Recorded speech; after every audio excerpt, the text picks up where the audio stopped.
కాకుండా మన ధర్మానికి సంబంధించినటువంటి గతంలో మన మీద జరిగినటువంటి అఘాయిత్యాలు కానీ ఆకృత్యాలు కానీ మనకు తెలియకుండా చరిత్ర ఏ రకంగా దాచిపెట్టింది అనేది ఇప్పటికైనా సరే కనువిప్పు తెలుసుకోవాలి. ప్రతి ఒక్క హిందువులు కూడా దీన్ని గ్రహించాలి. ఇప్పటికైనా సినిమా రూపంలో కాకుండా మన హిందువులకు నెక్స్ట్ రాబోయే తరాలకు మనం ఏ రకమైనటువంటి మెసేజ్ ఇవ్వాలి, మన హిందూ ధర్మం కోసం మనం ఏ రకంగా మన పిల్లలను ఇన్స్పైర్ చేయాలి, చరిత్ర చెప్పి వాళ్లకు మన హిందూ ధర్మం గురించి కావాల్సినటువంటి అవగాహన కల్పించాలని కోరుకుంటున్నాను.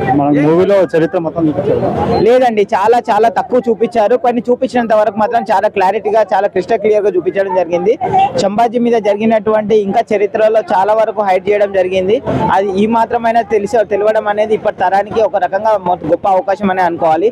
ఎందుకంటే సినిమా రూపంలో బుక్స్ చదివే ఓపిక కానీ చదివించే అంత నాలెడ్జ్ పేరెంట్స్ కి కానీ సమయం లేకుండా పోతుంది. కనీసం సినిమా మార్గం మధ్యనైనా కొద్దిగానైనా చరిత్ర తెలుస్తుందని ఒక రకంగా సంతోషపడ్డారు.